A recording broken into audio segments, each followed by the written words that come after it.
Hello and welcome to Clamp, the weekly podcast where we talk about all things relating to creating, living, and making projects. I'm your host, Grant Alexander, and joining me as always is Adam Mackey and Morley Kurt. Before we get into the topic today, we're going to do our Clamp Challenge update. And first, I want to say thank you to the two guest hosts who... Before we even get into the Clamp Challenge update, I'm going to say thank you to the two guest hosts who filled in for me while I was camping and visiting my mom last 2 weeks. Thanks, Mark and Andrew. Great episodes. The first Clamp Challenge update I want to talk about is someone that they mentioned 2 weeks ago because there's a lot going on in this one. But Eve from Projects and Things, I didn't get a chance to say anything about it. Obviously, wasn't there.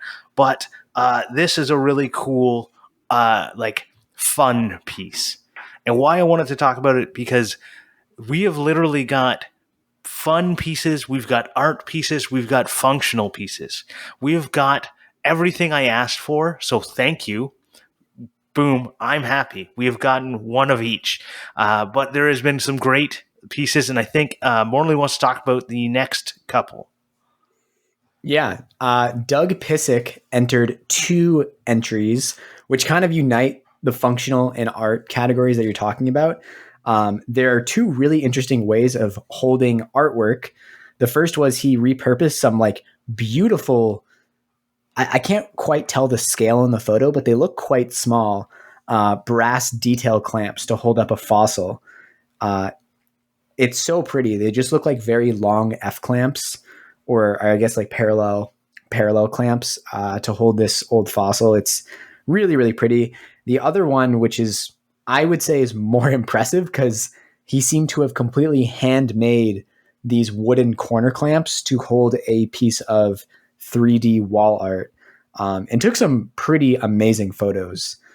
Fully wood-turned screws, hand-carved bodies, and pretty amazing. So Doug Pissick coming in with 2 heaters.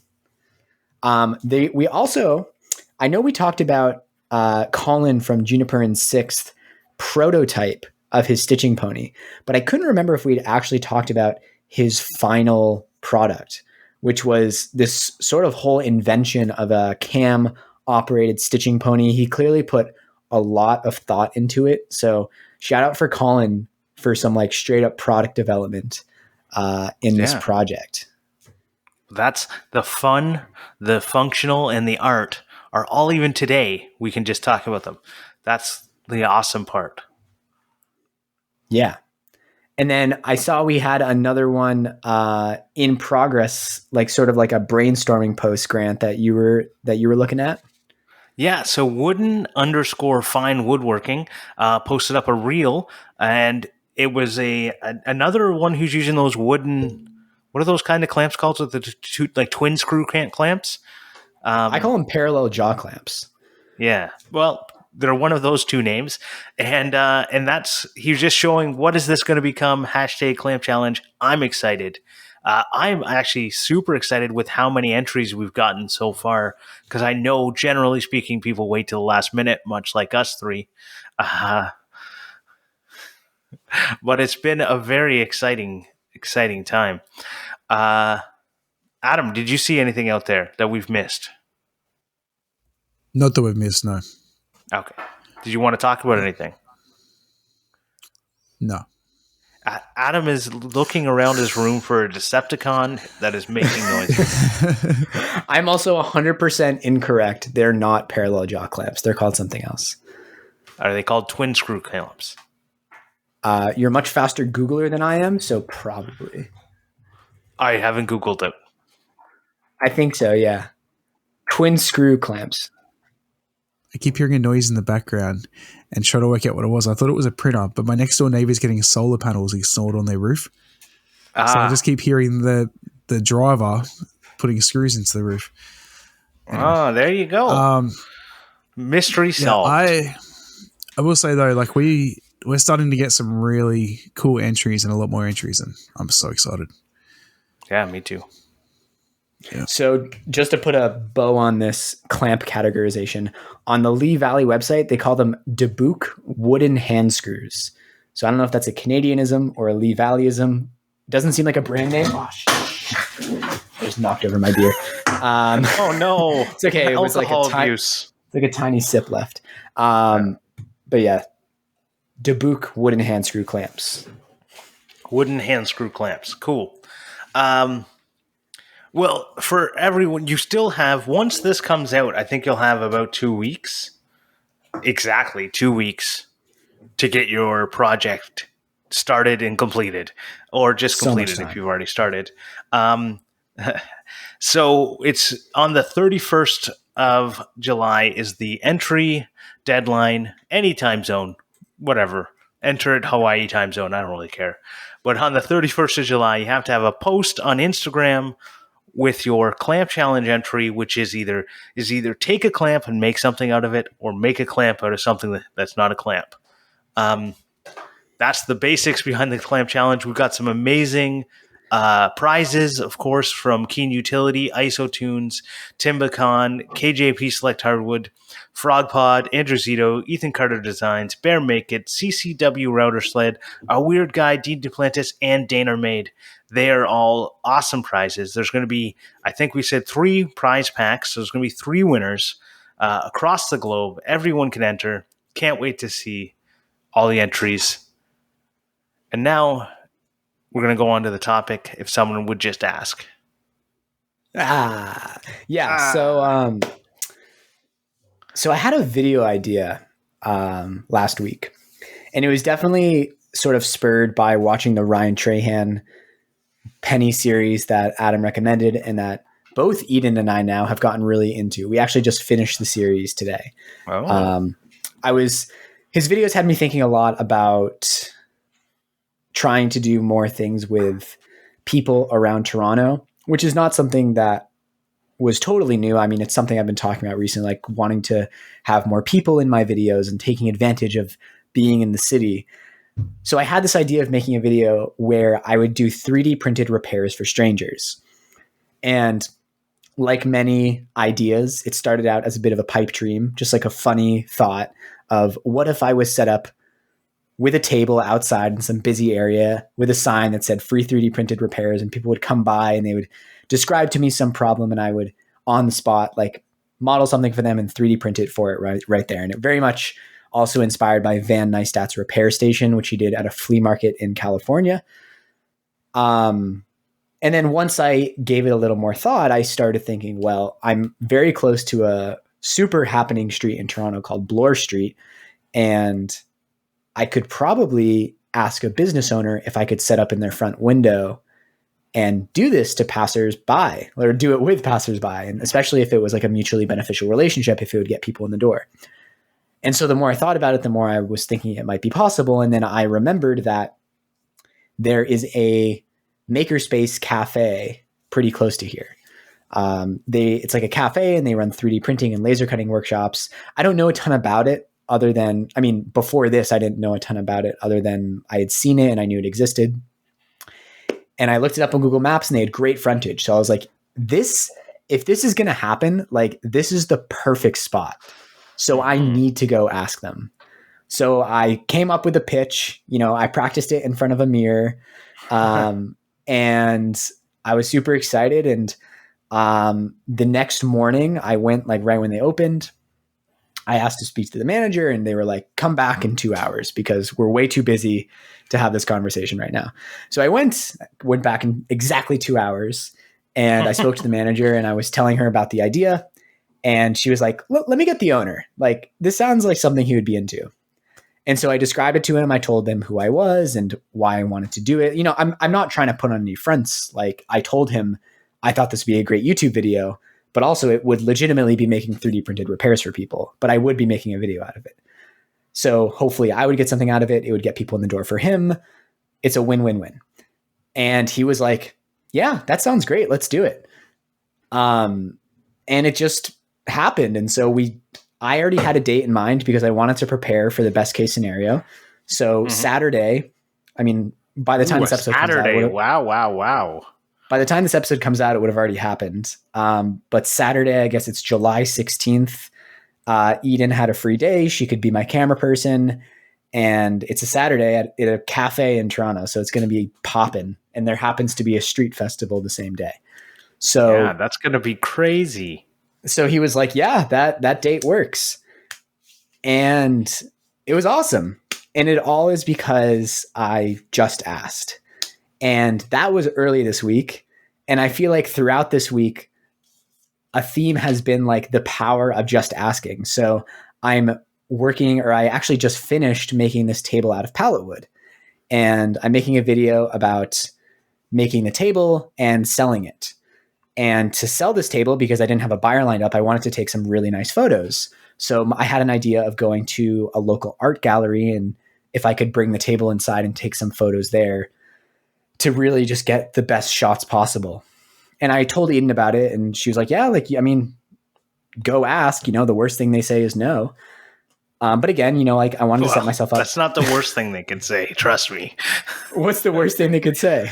Oh, they could just cut you up. They could tell you how your life is meaningless and useless, and YouTube is a big pile of garbage. And there's so many things that could happen. Okay, so that's not what happened. Oh, I know. That's good. So again, I practiced my pitch in the mirror. Okay, hold on. Whoa. Before we go any further, you've said it twice now. Why are you looking in the mirror to practice? Because I want to see I want to see how I come across. You don't have the best sense of yourself just like talking to yourself. I want to see what my body language looks like, see if I'm coming across in the way that I think I am. Interesting. Because I would think about it, the mirror is the last place you would ever want to do it, because you will never be looking at yourself doing it. I guess so, but there's not really. I mean, I could do it in front of someone and get their feedback, but it's the classic. See what you look like when you're doing something. I was gonna say, I think practicing in front of the mirror is a normal thing. That's what actors and stuff talk about all the time. And I think it's more you're trying to see the perspective of the person you're talking to, what they're seeing. Right, but then you're giving yourself false. Like there's a false feedback loop on that, because you're reacting to how you're reacting to like. There's like this weird feedback loop. Practicing in the mirror when you're trying to give a presentation or a speech or whatever, I think is like the worst way to do it. But so I can tell you from these two experiences that is not true in my case, because they both worked. But also I'm not working or not. That's a spurious correlation. So this is not the main point. This was like before I walked out the door for 30 seconds, I'm like, let's just make sure I'm looking good, look like the young entrepreneur that I want to look like, and not some whatever. So went into the art gallery.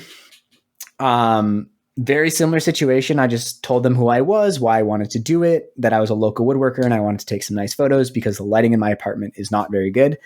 And the guy I talked to was like, yeah, like, I don't see why not. Let me just go ask my boss. And then I was excited, but I was also thinking, she has the power to say no, and maybe she is going to have a reason that he doesn't know about to say no. Because Eden's whole idea was like, they might want to charge you a fee because an art gallery is basically it's a real estate business, right? They're charging people for showing their work in their space. So it's kind of their business model. But she came back and she had a big smile on her face and asked me about the project and said, I've been looking for a woodworker because I want to have this sign made inside our art gallery. Would you, first of all, yes to taking the photos, but would you also be interested in making the sign for me? So anyways, I'm doing the sign as well, but then I went back, took the photos, and it was great. And I think the photos turned out great. I've been getting some great feedback. I'm hoping that I will sell the table within the next few days because I've been getting so much good feedback. Yes, Grant, you had a question. Well, I wanted to just say, that's you. I don't know if you got my comment on Instagram, but I said like people aren't going to believe it's a palette because it looks so good. That's what I was trying to say. It was a really nice looking palette. Well, I spent a lot of time on it, and I mean in this video, I'm really like tracking. I'm doing a lot of accounting in this video, so I precisely tracked how much time I spent on it because I wanted to make sure I was actually making a profit on it. Because the point of this video is turning a free palette into a hopefully $600 table. We'll see if I can sell it for that much. So I ended up spending more time than I hoped, considering the hourly rate that I wanted to make, but still a reasonable amount of time. And it ended up being just about 8 hours, including taking the photos and making the ads. Oh, wow. So- and video editing? Sorry. I'm not counting the video editing because that wouldn't matter for anyone else who is making the video. That's like a separate product. Totally. I wanted to understand for sure. Yeah. The total time. So I don't know if people understand this, but I never look on Instagram or Facebook or anything. Holy crap, that's a pallet? Yeah. Oh my, that table looks amazing. Plus, those legs are so cool. Yeah. So you didn't make the legs, did you? No, I bought the legs. So it actually took me a little while to like figure out how I was going to do this. And eventually I realized like I want to use all of the wood in this table to make the tabletop and then just buy some nice legs to show off the table because the wood looks so nice. So my original idea was to get legs for around $50.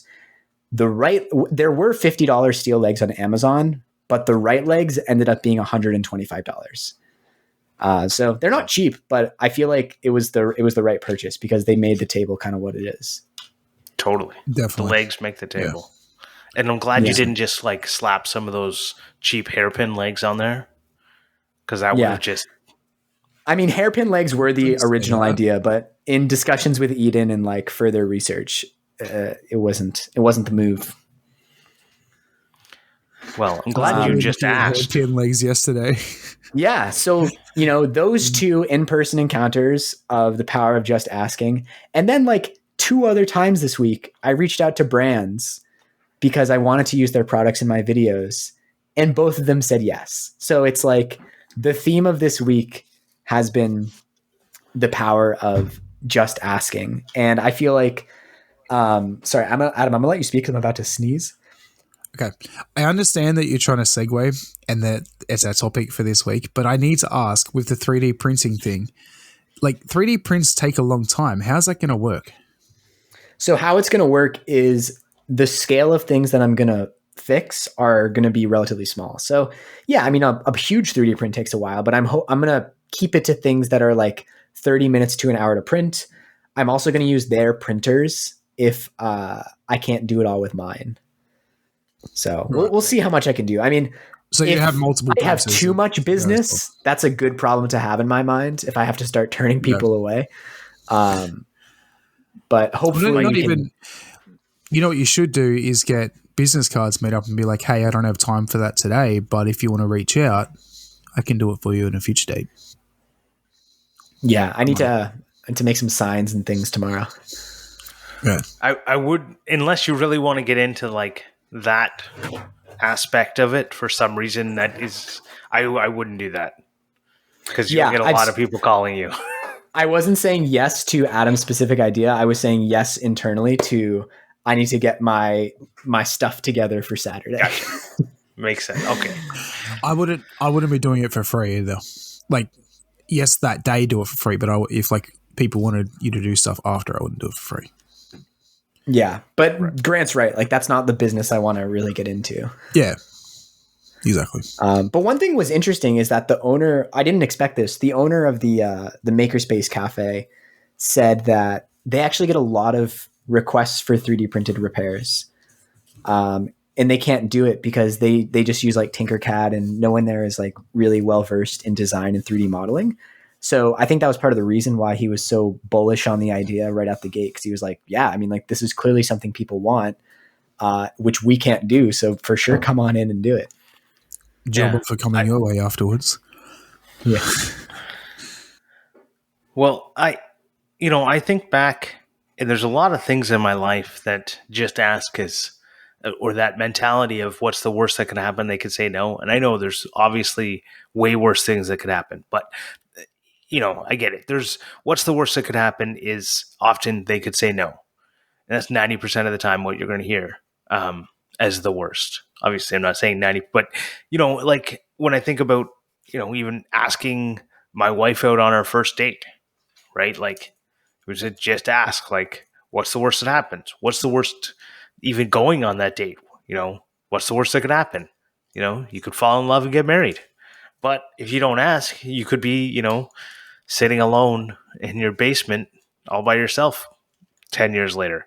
Anyways, there's a lot of things in my life. When you suggested this topic of just ask, I definitely resonated with me because that's how I've often lived my life. And a few years ago, I read this article about the difference between the ask culture and the guess culture. So there's certain people out there who will ask a question. They will ask, can you drive me somewhere? Can you do this for me? Right? Can you drive me to the airport? Right? And there's other people in the guess culture, and what they do is they hint around at it, and they'll only ask at the very end when they know the answer is yes. And in reality, they already know, right? So they'll hint around it. Hey, going to the airport, taxis are expensive, and you'll be like, yeah, they are, right? And then they'll say something like, oh yeah, it's a perfect timing, 8:00. Not many people doing much around that time. You doing anything around that time? No, I'm not doing anything. Right? They're not asking for the favor. They'll guess around at it. They'll put subtle, like that wasn't very subtle, but I'm trying to illustrate the point. So there's two different people, and I'm definitely in an ask person. I'm not a guess. And people have been offended by my asking because I don't know. It's not offensive. Just say no. Just if I ask you a question and you don't want to answer it, say I don't want to answer it, and then I go okay. Like it's not a big deal. But other people are like, I need to figure out. Right? I remember meeting someone who said we went out to a bar after work, and he said, "Oh, I don't drink."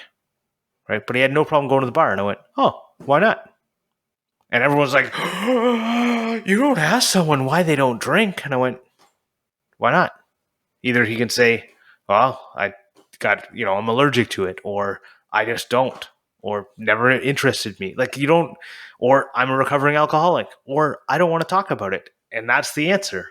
Like there's no problem with it, but half the people were like, oh, you don't ask someone why they don't drink. And I went, just to ask people questions. It's not I don't know.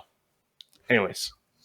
Yeah. I'm definitely the beat around the bush guy, and it drives my wife insane. Like I won't be like, hey, when I go home today, like, do you mind if I go do some stuff in the garage? It's like, hey, so what are your plans for today? Oh yeah, what do you want to do when I get home? And she knows full well that I'm just trying to ask if I can go in the garage. Drives her nuts.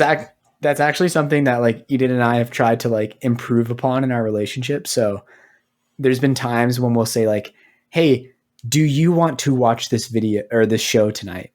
But what we really mean is, I would like to watch this show tonight. Would you like to watch this show with me? And so We've tried to make a conscious effort to like actually say what we mean in those scenarios. Yeah, that's funny. That, I don't, yeah, because just to put a bow on that statement, and it's verbalizing that something is important to you. Like if you're putting all of the impetus on the other person to just say like yes or no, or that interests me or that doesn't interest me, you have no chance to say like, well, that was something I wanted to do. And if you were to say that with that like train of conversation, then it sounds kind of like backwards, because it's like, well, why didn't you just say it was something that you wanted to do? Like I guess the point is there's very little to be gained from walking on eggshells, just be straight with people. And I think that was something that was inspirational from the Ryan Trahan series, was like, he had to make money every day to live. And so he had to ask people like, hey, do you want to buy a water for $2? Like he had no choice but to talk to people. And it ended up doing like really great things for him beyond just making money, like in terms of making connections and just meeting people and yeah, all of that. Yeah. It's crazy to see like him go from door to door asking like if people wanted their their fence painted or their lawns mowed, and like just constantly getting rejected. But he still just went and asked the next person. Yeah. Yeah. I don't really have too much experience with just asking, but this challenge actually made me do it for one of the first times. And that was like with sponsors, just asking. Right. That sort of stuff's always terrified me, of reaching out to people that I consider higher up than me or have authority over me, sort of thing.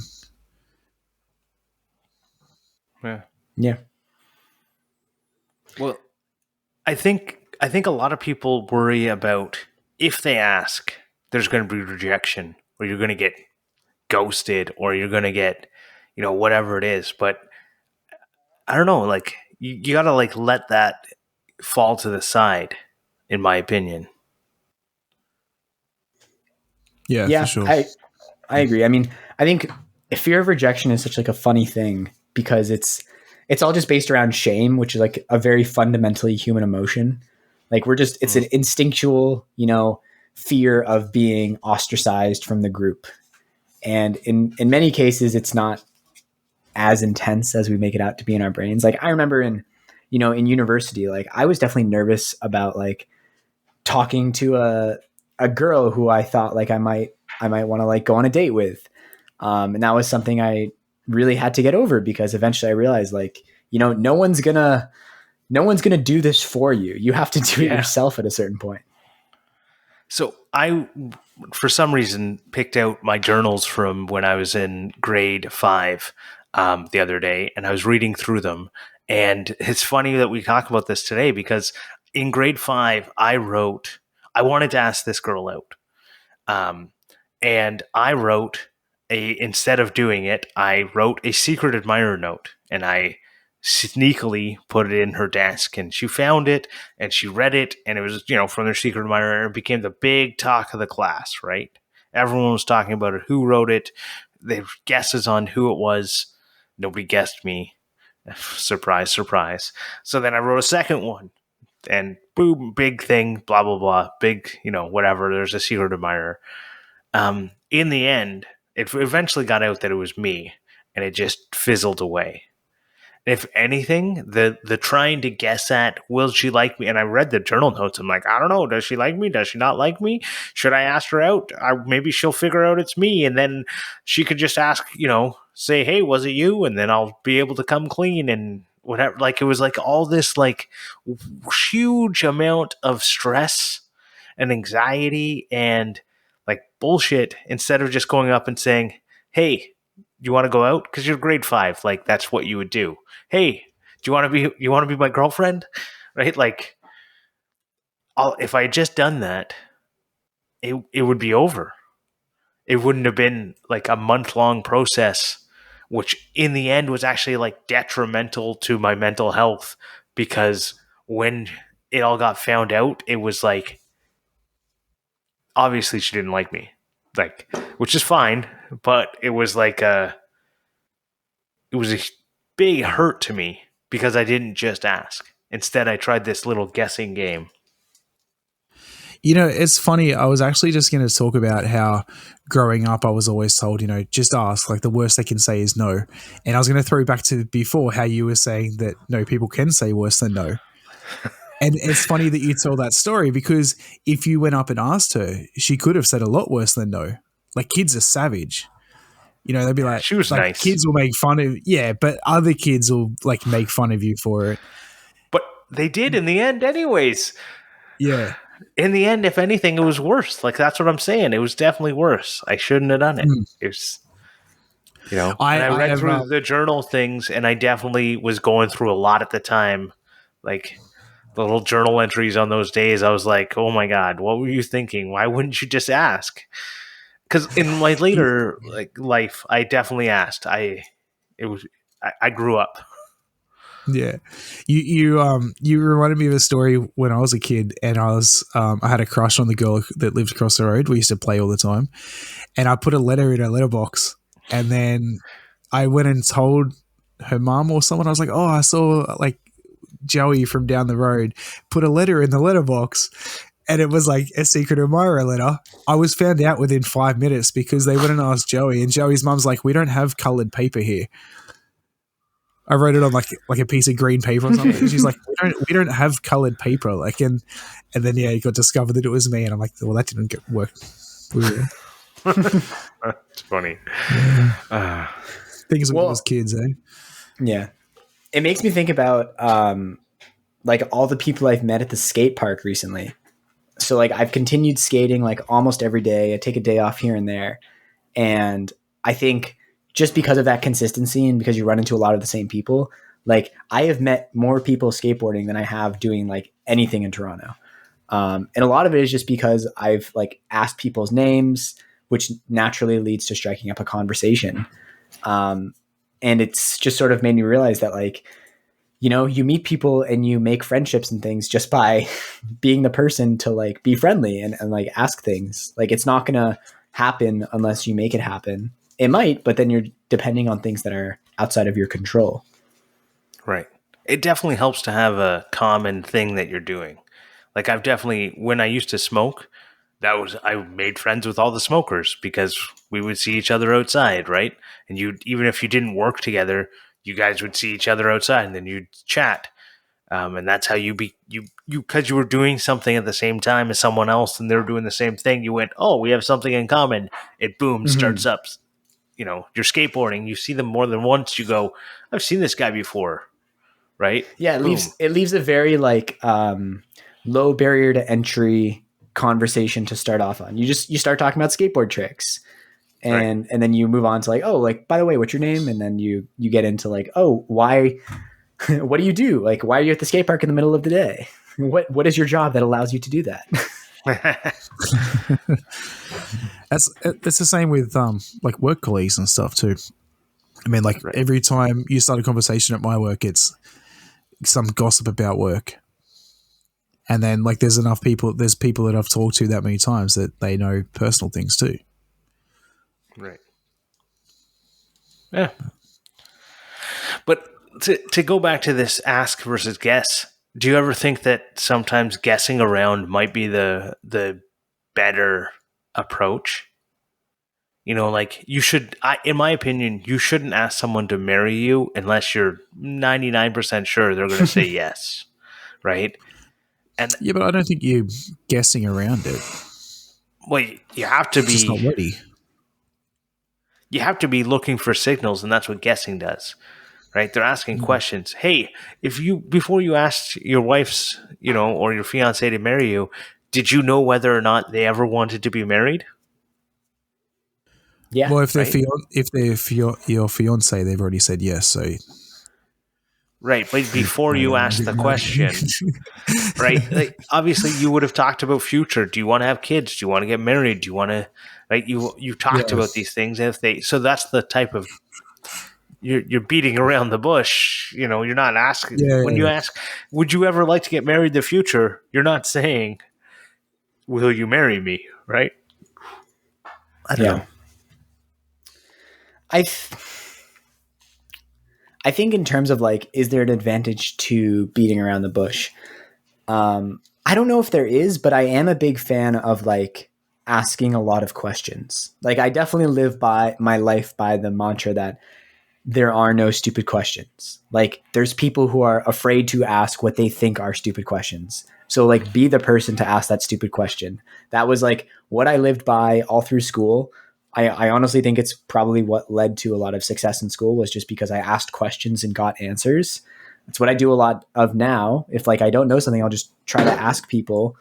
And I think in relationships as well, it is a very valuable thing to do because assuming that you know what someone means, especially if you don't know them very well, a lot of times well, it won't even go when very you do. well. So yeah, like I don't know if this is like the same thing as guessing, but I'll try to like before I sort of like reach a conclusion in a conversation, just like keep asking, leading questions about like what someone is talking about or what they mean or what actually happened in that scenario. So I think I think it's still like asking is better than guessing in my opinion. Right. Yeah. I do think so, but the ask versus guess is more about, do you come out and ask it right away? Or do you try and suss out some information before asking it? And obviously there's a gray, like not everyone's 100% pick up the phone. Hey, Can you pick me up at the airport? No. Click. Can you pick me up at the airport? No. Click. Can you obviously there's some. I'm also not a very like politically savvy person. Eden is a politically savvy person. She will find things out in conversations in very strategic ways, in ways that I am not capable of doing. So that just might be that my personality and social skills. Right. And maybe that's part of the difference too. Of course, things aren't black and white. Everything's shades of gray, but there's probably like at least 50 shades of them. Yeah. So Morley, you're the guy that talks to a chick and then walks off, and then Eden's the person that goes, "She wanted you to ask her out, you idiot." Oh, 100%. Yeah, I believe that. I mean, that happened with Eden and I with another friend. Well, same thing happened with my wife. Like, still to this day, she gives me shit because she's like, "You took so long to ask me out." Like, we talked on MSN Messenger every single night. That chatting program, Morley, before you were born. Oh, I know it. And like every night, and like we talked for like a week, and she's like, "Why isn't he asking me out?"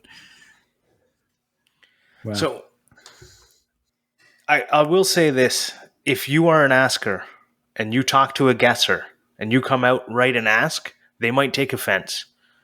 And if you are a guesser and you're beating around the bush with an asker, they might take offense. So what you need to figure out is, who are you dealing with?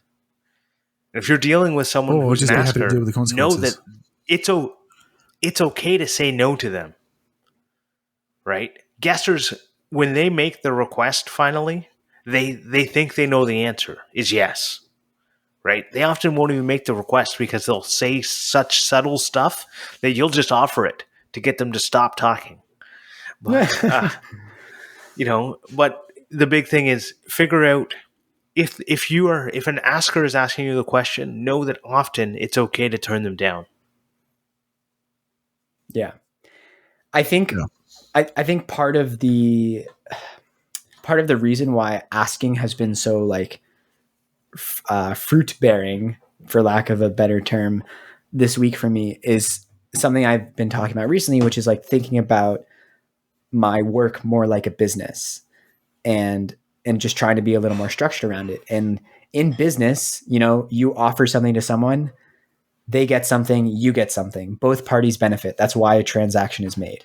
And so in all these things that happened this week, I mean, I guess barring the art gallery did end up benefiting in some way, but originally it was just going to be a benefit for me. That was the original ask was charity from them. Let me use your space for 15 minutes to take a picture of my table.